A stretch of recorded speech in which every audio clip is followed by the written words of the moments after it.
하나님 말씀 찾아서 같이 보도록 하겠습니다. 구약 성경인데요. 호세아 성경 11장입니다. 페이지로는 1266페이지가 되겠고요.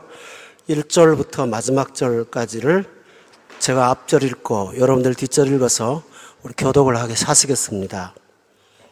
이스라엘이 어렸을 때에 내가 사랑하여 내 아들을 애굽에서 불러냈거늘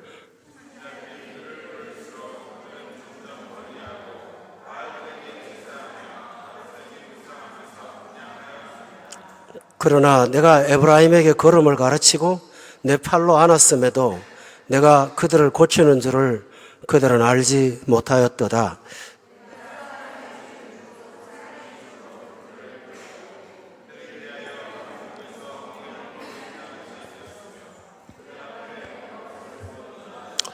그들은 애굽 땅으로 되돌아가지 못하겠거늘 내게 돌아오기를 싫어하니 아수르 사람이 그 임금이 될 것이라.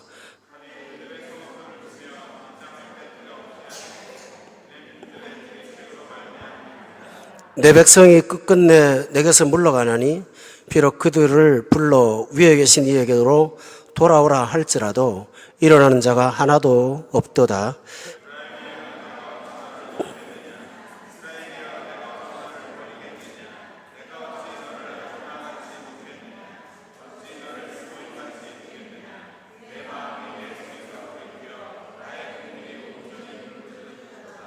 내가 나의 맹렬한 진노를 나타내지 아니하며 내가 다시는 에브라임을 멸하지 아니하리니 이는 내가 하나님이요 사람이 아님이라. 내 가운데 있는 거룩한 이니 진노함으로 내게 임하지 아니하리라.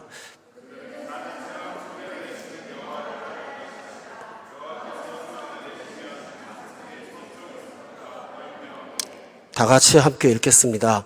그들은 애굽에서부터 새같이 아수르에서부터 비둘기같이 떨며 오리니 내가 그들의 집에 머물게 하리라. 나 여호와의 말이니라. 아멘. 오늘 본문 소개 먼저 하겠습니다. 본문은 호세아라는 사람 선지자인데요. 이 사람에 의해서 기록된 구약 성경 전체 역사의 요약 부분입니다. 출애굽기부터 열왕기 상하까지 이르는 구약 성경 전체 역사를 오늘 12장 한 장에다가 다 담아 놓았습니다. 지나온 세월들을 한번 역사를 선지자의 관점으로 돌아본 것이 본문의 내용이 되겠습니다. 오늘 2013년 마지막 주거든요.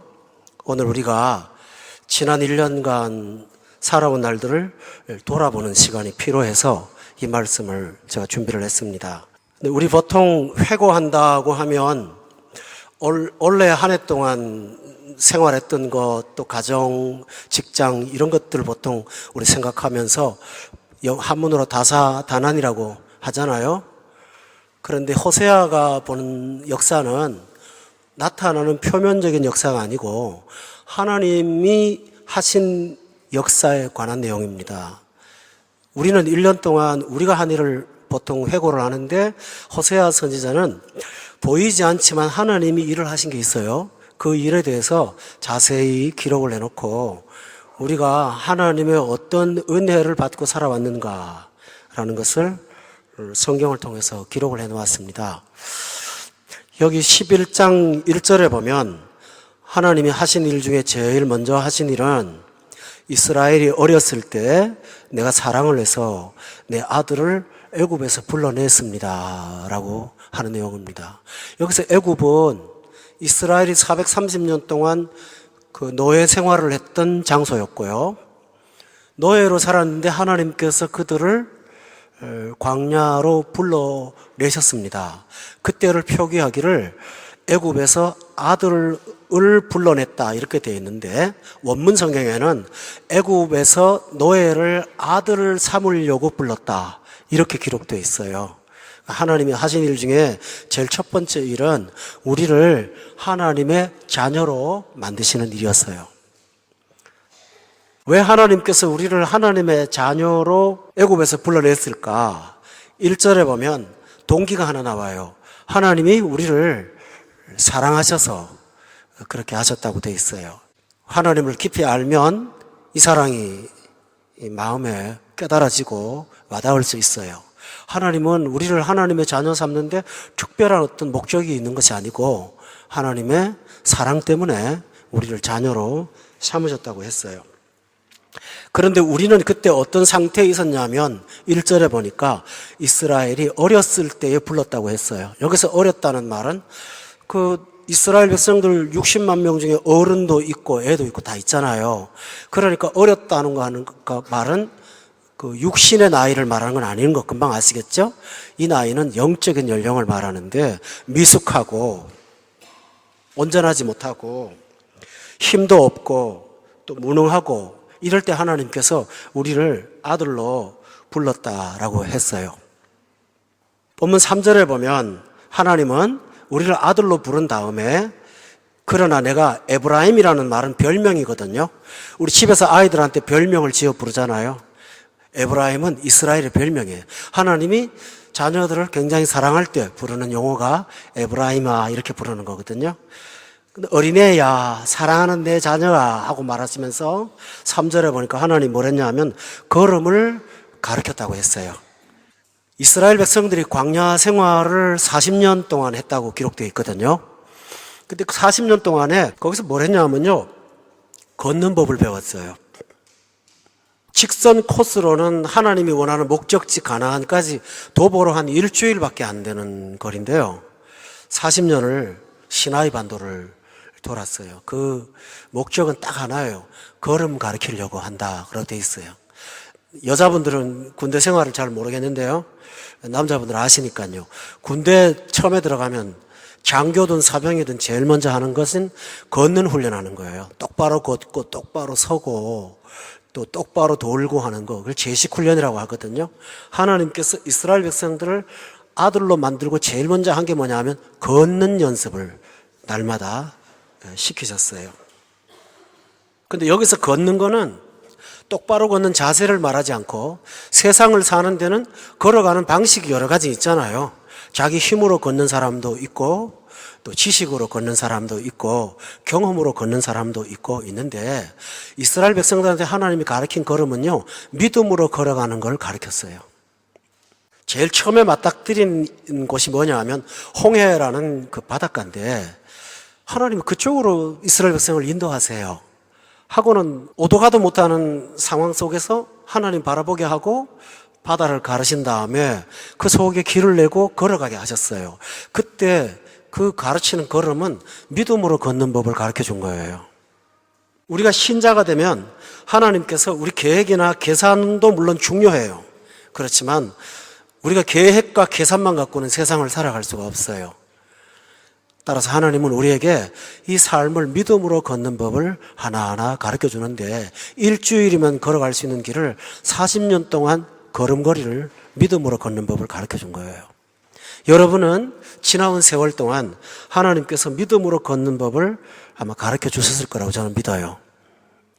내가 마음먹은 거는 잘 안 되고요.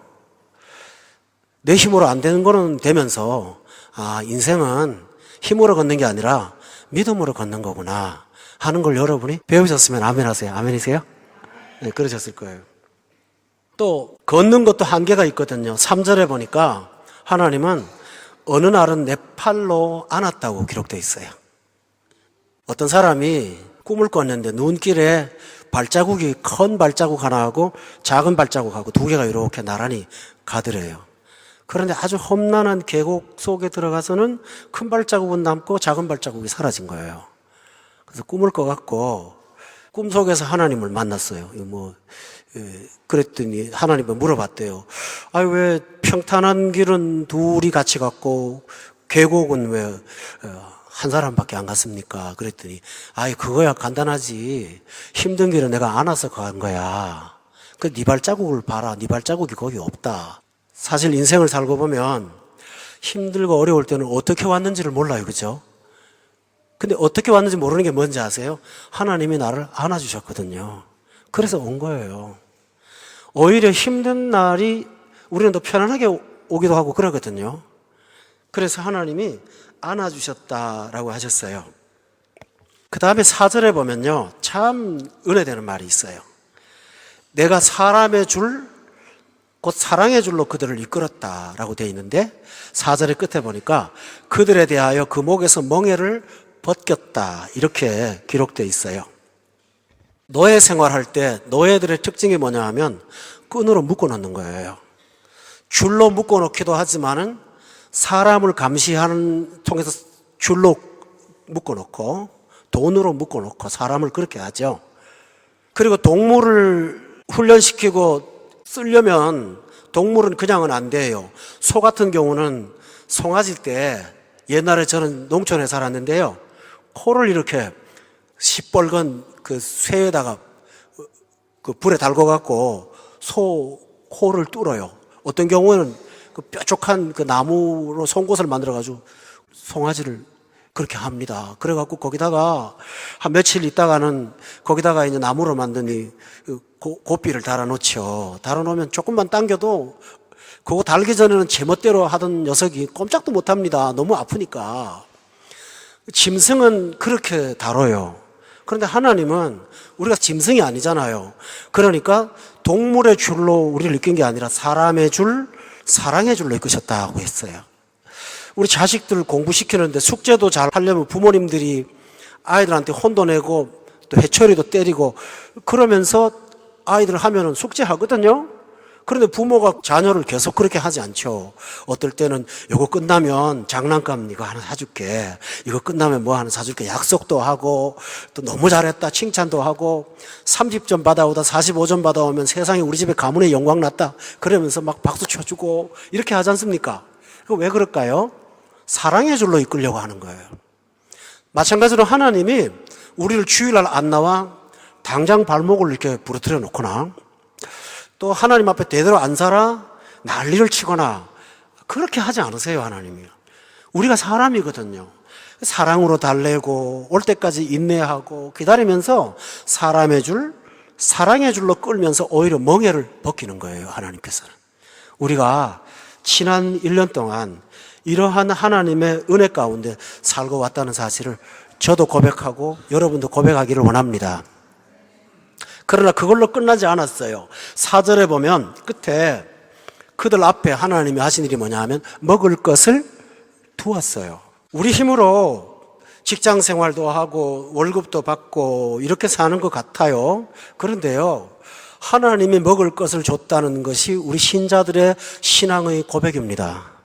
뉴욕의 국회의원들 이야기가 한번 나온 적이 있는데요. 뉴욕의 국회의원들이 뉴욕의 집값이 비싸서 집을 못 얻어서 시골에서 온 국회의원들이 국회 그 로비에서 노숙자 생활을 하는 사람들이 더러 있대요. 국회의원이니까 월급이 작지 않아요. 하원 의원이니까 월급이 작지 않은데 그 월급을 가지고 자녀들 공부 가르치고 뉴욕에서 아파트 얻어갖고 살 수가 없는 거예요. 그래 남들한테 볼 때는 연봉이 몇 억씩 된다고 하지만 실제로는 시골의 농부만큼도 안 되는 거예요. 여러분, 저도 상업을 좀 공부를 했지만은 원가 계산이라는 경영학도 공부하고 했지만은 사람의 숫자를 갖고 되는 건 아니다는 말이에요. 계산 갖고 되는 것도 하나도 없고요. 따라서 하나님은 우리가 노력해서 얻는 것보다는 우리 앞에 먹을 것을 두셨다고 성경은 말하고 있어요. 그래서 오늘까지 우리가 이 은혜로 살아서 2013년 동안을 하나님의 은혜의 발자국으로 살아왔다는 사실을 여러분이 감사로 고백하시기를 주의 이름으로 축원합니다. 그런데 이렇게 하나님이 잘하면 우리가 보답을 하면서 살아야 되잖아요. 근데 오늘 성경에 보니까 인간은 그렇지가 않아요. 2절에 보니까 선지자들이 그들을 부를수록, 여기 선지자는 목회자를 말해요. 목사님들이나 전도자가 부를수록 그들은 자꾸 멀리 했어요. 여러분도 아마 그런 시간들이 있었을 거예요. 1년 동안 하나님 앞에 좀 성실히 섬기라고 했는데 부를수록 이상하게 좀 더 멀어지고 또 약해지고 우리 그럴 때 있었어요. 그럼 멀리 하면 그냥 멀어지는 게 아니고요. 본문 5절에 보니까 그들은 애굽 땅으로 되돌아가지도 못하겠는데, 이 말은 뭐냐 하면 하나님 앞에서 멀리 해도 이미 벌써 예수 믿은 사람은 세상으로도 못 가요. 잘 안 돼요, 그게. 그래서 애굽으로 되돌아가지도 못하면서 내게 돌아오는 걸 그 다음에 뭐라 그러냐요? 싫어해요. 자꾸 마음에 신앙생활을 열심으로 하는 게 좋지가 않은 거예요. 싫어하는 거예요. 그러다가 7절에 보면 내 백성이 끝끝내는 물러가더라는 거죠. 가버리는 거예요. 우리 지난 1년 동안 하나님의 은혜보다는 우리가 인간의 삶을 여러분이 걸어왔을 수가 있어요. 그러면서 중요한 사실은 3절에 한번 보세요. 끝에 보면 하나님이 내게 아들로 부르고 팔로 안고 걸음을 가르치고 고치고 하시는데, 그걸 3절에 보니까 그들은 그걸 몰라요. 알지 못했다라고 돼 있어요. 오늘 우리가 하나님의 은혜로 산다는 사실을 모르는 거예요. 하나님이 먹을 것을 줬고 길을 걷게 하셨는데 그 사실에 대해서 전혀 의식을 하지 못하는 거예요. 모르는 거예요. 우리 그러고 살았어요. 그 대신에 2절에 보면 하나님을 멀리하면 그냥 혼자 사는 거 아닙니다. 2절에 보니까 멀리하고 바알들에게 제사를 했다고 돼 있어요. 이 바알은 신인데요. 2절에 보니까 우상인데 복수로 해서 바알들 이렇게 되어 있어요. 그건 뭐냐 하면 아주 자기가 좋아하는 다양한 우상들을 갖고 있는 거예요. 이 바알의 특징은 뭐냐 하면 향락이에요. 쾌락이에요. 또 하나는 풍요의 신이거든요. 그래서 바알을 따라간다 이런 말은 뭐냐 하면 하나님보다는 즐거움, 재미, 향락을 쫓아가고 하나님보다는 물질을 더 우선시하면서 분향을 했다고, 우리 그러고 살아왔다고 했어요. 그런데 하나님이 그 결과로 6절에 보면 참 마음 아픈 게 있습니다. 자, 5절, 6절인데 다 같이 한번 읽어보겠습니다. 5절, 6절 시작. 되돌아가지 못하겠거늘 내게 돌아오기를 싫어하니 아수르 사람이 그 임금이 될 것이라. 칼이 그들의 성읍을 치며 빗장을 깨뜨려 없이 하리니 이는 그들의 채찍으로 말미암음이니라. 계책으로. 그렇죠. 자, 그 결과로 우리 생활이 고통스러워졌습니다. 본문 5절을 보세요. 거기 보면 하나님이 왕이 아니고 아수르 사람이 그를 지배하는 임금이 되었다라고 되어 있습니다. 이 말이 뭘까요? 사람이 내가 하나님을 멀리하면서 자유롭게 살 것 같지만 이상하게 어떤 것에 지배를 당하고 종속되어서 끌려다니고 그러고 산다는 거예요. 나를 지배하는 포악한 임금이 하나 있는 거예요. 그게 여러분의 욕망일 수가 있어요. 하나님 사랑하는 거 분명해요. 그리고 하나님 앞에 순종해야 되는 거 분명하지만요, 내 속에 있는 아수르 임금을 못 이겨요. 내가 끌려다니는 거예요. 어떤 사람은 좀 가정생활 좀 행복하게 잘해보려고 하는데 자꾸 집에만 오면 분노가 드글드글 끓어요. 별거 아닌 일에 소리를 버럭버럭 지르고 자꾸 그러는 거예요. 집에 가서 혼자 있으면 내가 왜 그러지? 그러는데 그게 잘 안 되는 거예요. 왜 그럴까요? 여러분을 지배하는 아수르의 임금이 있어요. 하나님이 여러분의 주인이 안 되면 다른 주인이 들어와서 여러분을 너무 고통스럽게 하는 거예요. 그래서 삶에 행복이 없어요. 너무 어려운 거예요. 또 하나 있어요. 6절에 보면 칼이 그들의 성읍들을 친다, 빗장을 깨뜨렸다라고 되어 있어요. 여러분, 사람은 하나님 없어도 안전장치를 다 만들고 살죠. 집에 들어갈 때 문 밤에 잠그고 자지 않습니까? 그렇죠? 또 자동차 키도 안전하게 잠가놓고, 또 여러분 갖고 있는 통장의 비밀번호 같은 거는 아무도 모르게 잘 감춰놓고, 하도 감추다 보면 나중에 모르기도 하고, 뭐 이래가면서 관리를 잘한다고요. 빗장을 튼튼하게 만들어요. 자기가 빗장을 튼튼하게 만들고 성벽을 쌓는 거예요. 그런데 하나님을 멀리하면 6절에 보니까 칼이 그 성읍을 치고 빗장을 자꾸 깨뜨려 버리는 거예요. 안전장치가 사라지는 거예요. 사람들이, 많은 분들이 불행한데요, 생활이 이상하게 어려운데 그 자체를 배우자에게 경가하거나 아니면 직장에서의 스트레스로 생각하거나 아니면 내가 좀 열등감이 있는 어떤 부분들 때문이라고 자꾸 생각하거든요. 그런데 실제로는 하나님을 멀리하면서 앗수르 왕이 여러분을 지배하면 빗장을 만들어도 깨져버리고 성읍을 쌓아도 무너지는 거예요. 우리 한번 기억하십시다. 여호와께서 집을 세우지 아니하면 세우는 자의 수고가 허사라고 성경에 기록되어 있어요. 하나님이 여러분을 세워야 든든히 세워져 간다는 사실을 여러분이 기억하셨으면 좋겠습니다. 우리 삶의 아픔이 다른 데서 온 게 아니에요. 하나님과의 관계가 멀어졌을 때 여기서 여러분의 삶의 피곤을 이길 수가 없는 것입니다. 어제 우리 문영아 집사님께서 저한테 카톡으로 반기문 총장 그 송년사인가요? 이 사람 어디서 뵙긴 것 같아요. 맥스웰이라는 사람의 책이 그대로 나오는데 책을 많이 읽어서 다 보이거든요, 이게. 근데 읽어드릴게요. 세상 사람이에요. 반기문 총장이 세상 사람이고 뭐 동성애 찬성하고 그런 사람이 보니까 예수는 안 믿는 것 같고요. 그런데 이 사람이 인생이 힘들다는 건 알고 있죠.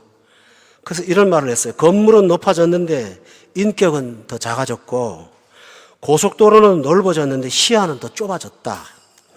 소비는 많아졌는데 기쁨은 더 줄어들고 집은 커졌지만 가족은 점점 더 적어진다. 생활은 편리해졌는데 시간은 늘 더 부족하고 가진 것은 몇 배가 되지만 소중한 가치가 뭔지를 모르는 줄어들었다. 학력은 높아졌는데 상식은 더 부족하고 지식은 많아졌는데 판단력은 더 모자란다. 전문가들은 늘어났지만 문제는 더 많아졌고 약은 많아졌는데 건강은 더 나빠지고 있다. 돈을 버는 법은 배웠지만 나누는 법은 잊어버렸고 평균 수명은 늘어났지만 시간 속의 삶의 의미를 상실했다. 달에는 갔다 왔지만 길 건너 이웃을 만나기는 더 힘들어졌고 우주를 향해 나아지만 우리 안의 세계는 잃어버렸다. 가정사, 일반의 삶, 크고 작은 일 이런 것들 얻은 것이 많지만 그가 본 세상의 모습은 문제만 더 커졌다라는 사실입니다.